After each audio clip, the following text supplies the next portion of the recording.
Welcome to Marketplace with Charles, where dreams are turned into reality. Marketplace is brought to you by Art of Skincare. Art of Skincare, the company that brings out the beauty in you, as well as Kuwisa Lodge, situated in the heart of Ngobeni Nature Reserve. If tranquility is what you're looking for, then Kuwisa Lodge is a place to be. I am Charles Ngobeni. On Marketplace, we empower and equip you with tools that you need to achieve your entrepreneurial dreams. Each week, we bring you insight from experts in different fields of business, from men and women of faith. Well, today, we meet the head of Development Impact Support at Small Enterprise Finance Agency, also known as SEFA. He has been in the business of finance space for well over 20 years, with footprints at Small Business Development Corporation, known today as Business Partners, Standard Bank, Independent Business Enrichment Center. He also worked for Northwest Development Corporation and Kula.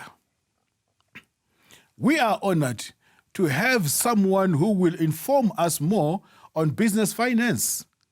Finance could be the only thing standing between you and the realization of your business dream. Help me welcome Mr. Don at your home or wherever you may be watching this show from.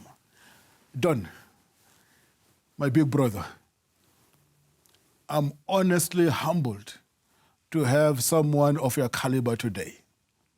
I want to believe at the end of this show, anybody who is watching it and everyone will not only be inspired, but they will know where to get the finance of their business. But not only knowing where, but how. Who is Don? Greetings, Charles, my brother. Greetings to all the viewers, wherever they are watching from. It's an honor and it's a blessing to be here. As you said, my name is Don Mashele. Don has been in the development space, as you did rightly say, for over 20 years now, doing development finance. Yeah. So Don has been with SEFA now. SEFA has been around since 2012. So I have been with SEFA since the inception of SEFA, Small Enterprise Finance Agency.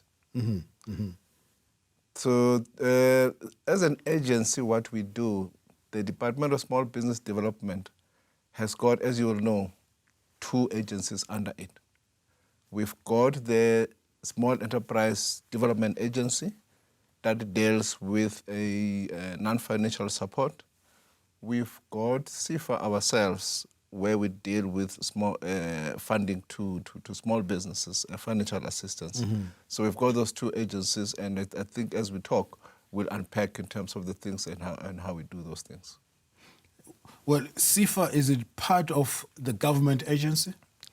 Yes, SEFA, it's what we call, it falls under what we call development funding institutions. As a country, we do have a number of development funding institutions targeting various markets, solving what we call different market failures. We've got the national agencies that are under the national departments, and you've got the provincial development funding institutions falling under the different provinces. Now, SEFA, it's a national agency that falls under the Department of Small Business Development. Our role, our mandate in the main is to address what we call market failures. What we mean by that is we are not here to compete or what is called crowd out private sector players in the funding of small businesses. We are targeting businesses that ordinarily find it difficult to access conventional credit.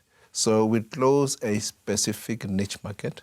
And what we mean by that, we target specific markets, specific entrepreneurs that find it difficult to get commercial credit.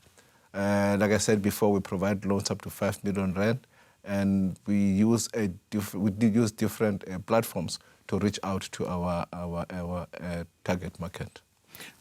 Can we look into what the government has done?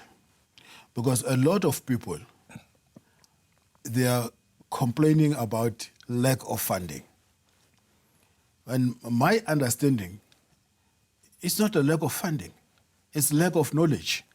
Because I want to believe our government has done so much in such a way that if you're a South African, it should be easy to access funding, but we do not have knowledge. And if you're black, you stand another advantage. If you are female, it's another advantage. If you are young, it's an added advantage. If you are disabled, then to get funding should be a piece of cake. Do you mind to highlight the few agencies that you know of that the government has and their mandate? You may not have to go deep into it because you are dealing with SEFA, but just to highlight the other agencies which are there and their mandate. Because one other challenge that I've realized is that you probably find someone looking for funding to do franchising, but go to Land Bank. And obviously they'll decline his or her application. That's correct, Charles. We do have a number of development funding institutions, as you rightly say. And I'll touch on the ones that are popular, are known, and are kind of national, and we have been around for some time now. We've got, for instance, the Industrial Development Corporation, the IDC. SEFA, by the way, it's a wholly owned subsidiary of the IDC. IDC, as we'll know, look at big industrial projects. If you've got mega projects that in the industrial space, the agency to look at will be the Industrial Development Corporation. It's been around the IDC since 1940, so it's one of the oldest institutions, not only in South Africa, but around the world. So that is the IDC. We've got now the Land Bank. The Land Bank focuses on agriculture. So if you're in the agricultural space, you will have to target the Land Bank. We've got DBSA, Development Bank of South Africa. DBSA focuses on infrastructure. So you've got quite a number of those big national agencies. We've got the National Empowerment Fund. If you're a black entrepreneur, you are in the space of BEE-type transactions, the National Empowerment Fund would be the one. You've got ourselves, the Small Enterprise Finance Agency. We target the lower end of the market, like I said before, 5 million rand and below. We've got, also for young people, we've got the National Youth Development Agency. This being the Youth Month, I mean, this is one of the agencies that will be kept busy for the duration of them. So you've got the NYDA, you are a young person, you want to go into business, so you'll approach the NYDA as an example. Various provinces have got their own provincial agencies. In the KZN, you've got Itala. In the Free State, you've got the Free State Development Corporation. In Gauteng, you've got Gauteng Enterprise Propeller. So if you go into the provincial website, you should be able to identify which provincial agencies we're talking about. We also have the ones that are not funding agencies, but they provide what we call business support. You did say that the challenge that we have in the country is that a lack of information. People don't know about these agencies. That's why it's difficult for entrepreneurs to access funding or to know where to knock if they want to apply for funding. But the other challenge that we have is funding readiness. So it's one thing for someone who wants to start a business, but it's another to say, are you ready to receive that fund? Have you done your homework? Have you done your business plan? Have you done your feasibility study? So government has also established agencies that play in that space. You've got SEDA as an example, Small Enterprise Development Agency. SEDA is supposed to feed deals to us because they play in the business development space, they play in the feasibility space, prepare businesses that want to access funding from the various agencies. So you've got other agencies that play in those spaces. So it's a lot. It's a lot. And you have just scratched the surface. I have, but to make it easier for people who are watching us today, there is a portal that SEFA has used. If you go on a SEFA website and you apply for funding, we've got an online portal. What that portal does, it screens an application to say, are you eligible to apply for SEFA funding? Because we will never exhaust the criteria in the short space of time that we've got now.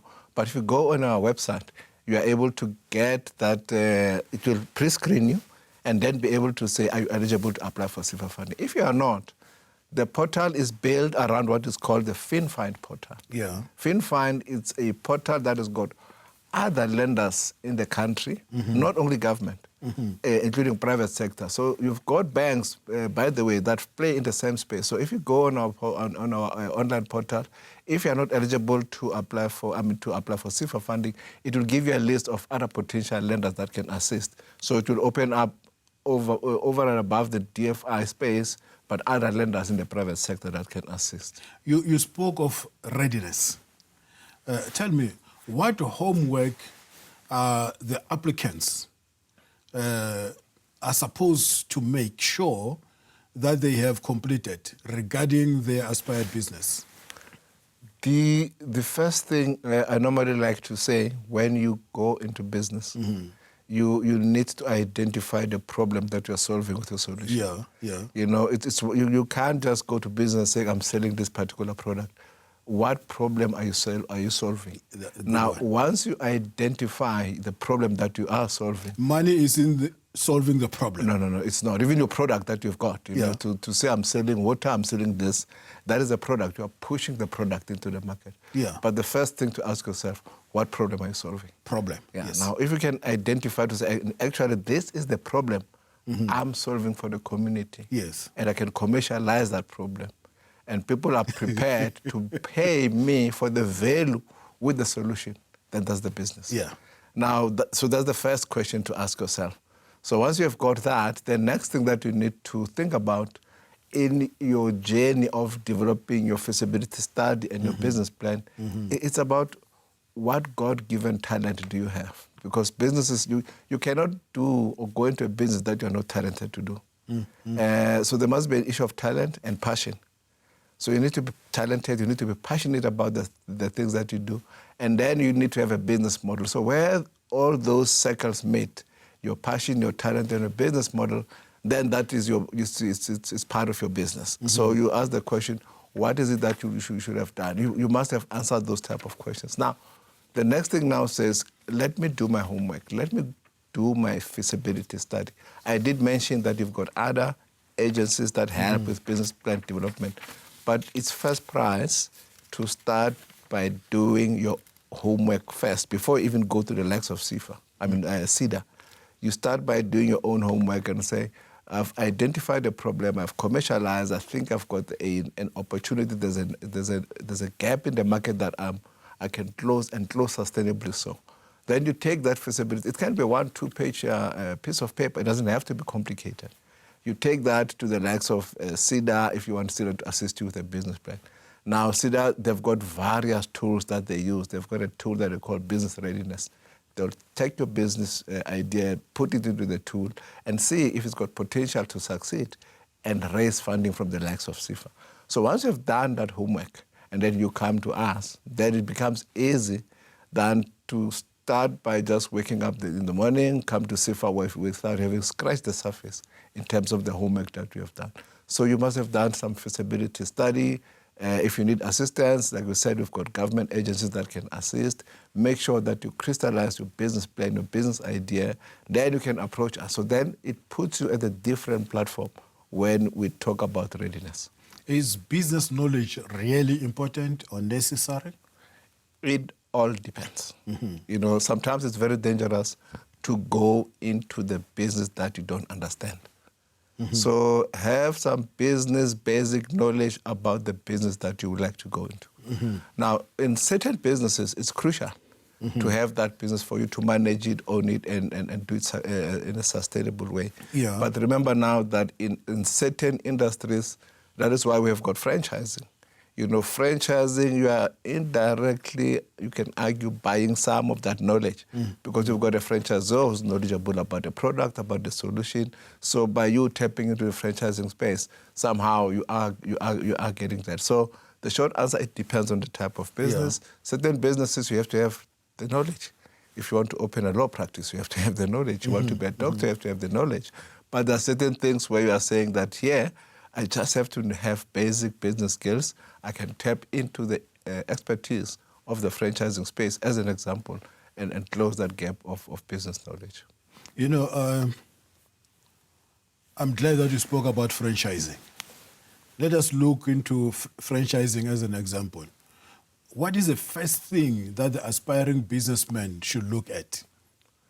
In franchising, again, remember when you go into franchising, if the franchisor, it's a business partnership thing. Yeah. So if you approach a franchisor, that particular franchisor has to actually have some chemistry with you as a potential franchisee, because you become a business partner. You know, you become an ambassador of their brand or their solution in the market.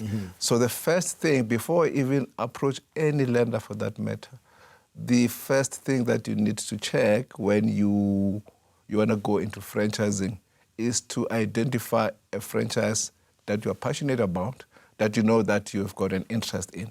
Now you approach that particular franchisor before you even think about lending. Most franchisors have got their own criteria that they use to assess and accredit franchisees. So you approach a franchisor, the franchisor will use their own internal processes, give you an accreditation. So once you've got that accreditation, then you can come to the likes of SEFA or any lender for that matter, and then be able to borrow the funding that you're looking for. Of critical importance, though, I think this is important for us to emphasize. Most franchisors, when you approach them, they wouldn't want you to borrow 100% of the funding for a number of reasons. It could be the issue of commitment. It could be such that that business, when it's overly borrowed, it won't be able to repay the loan. So if a franchise, argument's sake, costs about 500,000, they'll then say to you, this business can carry a loan of, say, 300,000, which then means 200,000 must be the equity or the contribution that you inject into the business. So you can't go and borrow that money. So that's what they call in franchising the unencumbered capital. So it's very much important to know each franchise that you approach, how much of your own money before the borrowing that you'll go and apply for from the likes of SEFA, how much of your own money should you have? So then you tick that box. Then the next thing, like I said before, because the business partner thing, it's a question of the franchisor liking you as a potential business partner, as an ambassador of that particular brand in the market, and they give you full accreditation. Once you've got that, then you can approach the likes of SEFA and apply for funding. I think you touched on the issue of your own contribution. And most of the black people that I meet on the street, they complain about collateral, they complain about the deposit, which is your own contribution. And to be frank with you, sometimes I do not understand the complaint. I understand the background where we're coming from as black people. But what would you say are the importance of savings? How can you encourage people to save towards their collateral, to invest towards their collateral, and to save towards their deposit? Yes, Charles, I think let's talk about the issue of contribution, then we'll come to the collateral part. The issue of contribution is very crucial. Like I said before, if you go to a franchisor, or you go to any lender for that matter, you don't just wake up in the morning and say, I want to go and start a business. It's a dream that you cherish over months, over years. And if you're still working, you're still employed. You put in yourself the culture of saving, like you say. You know, it doesn't have to be a lot of money, but that tells, whether it's a lender, whether it's a franchisor, it tells them something about your character as a person, as a business person. That says that, okay, now I knew 3 years down the line that I'm going to start a business. I've managed to save myself this amount of money. It's not enough, but now then I go to the likes of SEFA to borrow the difference. Remember now, again, one thing that we did not talk about, which is very crucial for the deposit part when it comes to franchising, government also has what we call incentive schemes, which are grants that they give for different types of businesses. In franchising as a SEFA, we tap into those grants as well. Because if you come then and say that my savings may not be adequate, we tap into those grants, we combine the grant funding, we get the funding from SEFA, and we can blend it together and we can assist you. So the issue of contribution, like I said before, as a to build your character, you need to say, okay, now I have saved this little, but I'm coming to you guys because I know that you can assist. And we do assist. There are clients that we can assist in terms of the contribution. The collateral is not an issue, really, for development funding institutions like SEFA. We don't fund based on collateral or security. We fund based on cash flows. Because as you know, that they say that collateral does not pay the loan, but it's business cash flows that will repay the loan. So we look into the cash flows. The type of collateral that we'll normally take, if we buy your assets, you go into a business, you buying machinery, you buying equipment, that's the type of collateral that we will take. So we don't fund based on collateral, we fund based on cash flows. The main thing, like I said before, is the issue of saying, I'm serious about this business, I've saved myself some little money as my equity contribution. It's not enough. SEFA would then say, let's help you to apply for the government grants, incentives, and then blend that with the loan. And then we have a business. You know, if you can't save, to be frank with you, how do I trust you with my money? There's no bank who will ever trust you with their money if you fail to show them that you are able to save. Because even if you do your own business, if you make profit, you should be able to take some and save. And you should start saving even before you go to bank. If you're a government employee, if you're working for someone out there, have some savings on the side so that you can show the bank, you can show the SEFA that you are able to save. And on that note, when I look into franchising as well, I think there are two critical things that people should know about franchising if you want to do franchising very well. Number one, it must be hard to copy. Number two, it must have high barriers to entry. Because if it's not hard to copy and it does not have hard barriers to entry, someone else can start and compete with you, and in no time, you'll be out of business. But then, Don, we are running out of time.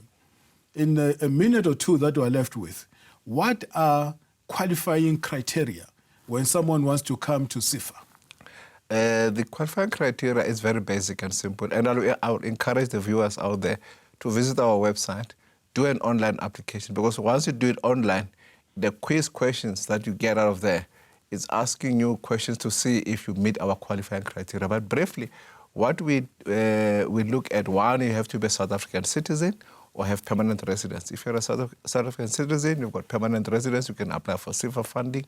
You have to be an owner-manager of the business. You know, you can't do it part-time for a number of reasons. So you must be there full-time to do this type of business. Like I said before, our maximum is 5 million rand. There are certain things that you must have. You must be in good standing with the receiver of revenue. So we check for tax compliance. We don't normally fund you if you are on credit bureau and you've got a court judgment, because that has got its own implications. You've got a default judgment, we can look at on those applications on a case-by-case basis. So those are like your broad criteria in terms of our eligibility criteria for funding. But like I said before, online application is the place to go. It will ask you a number of questions, and then once you meet our minimum criteria, then you can apply for funding.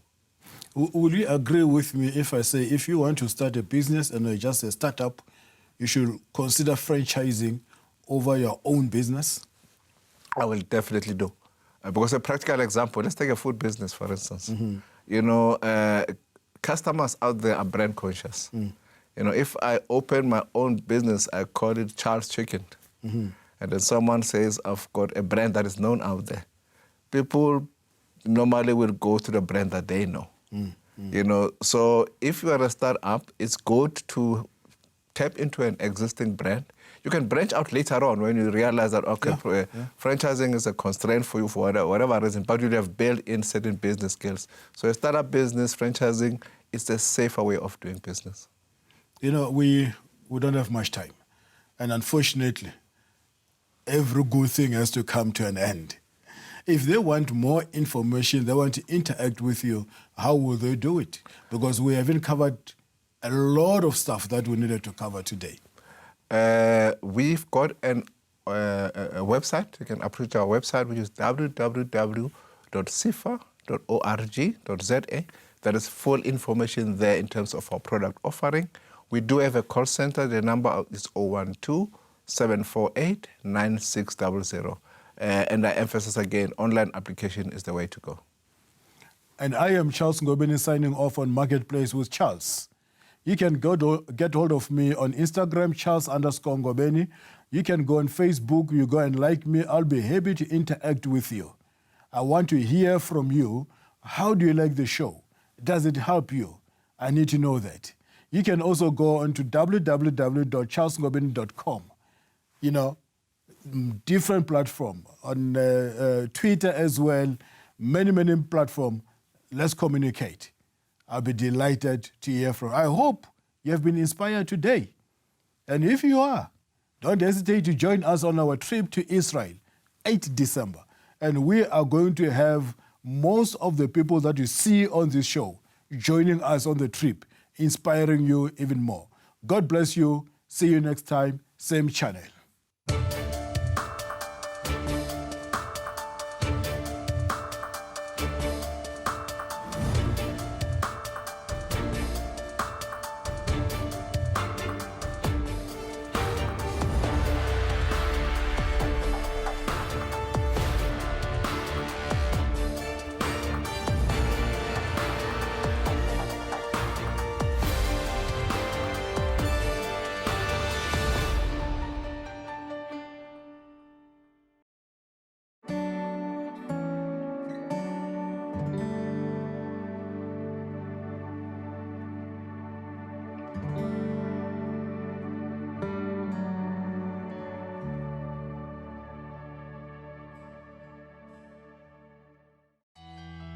Join Marketplace with Charles on an 11-day tour of the Holy Land from the 8th of December 2019.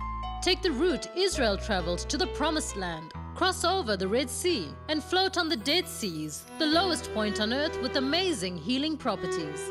Experience the vibe of Jericho and cruise on the Sea of Galilee to Capernaum, the hometown of Jesus. Visit the pools of Bethesda, Nazareth, Bethlehem, and many more. Walk where Jesus walked and see the Bible come alive. If beautiful memories and an enriched spirit is what you are looking for, then join us in taking Jesus to the marketplace. For more information, call us on +27 72 123 0078 or email israel@artofskincare.co.za.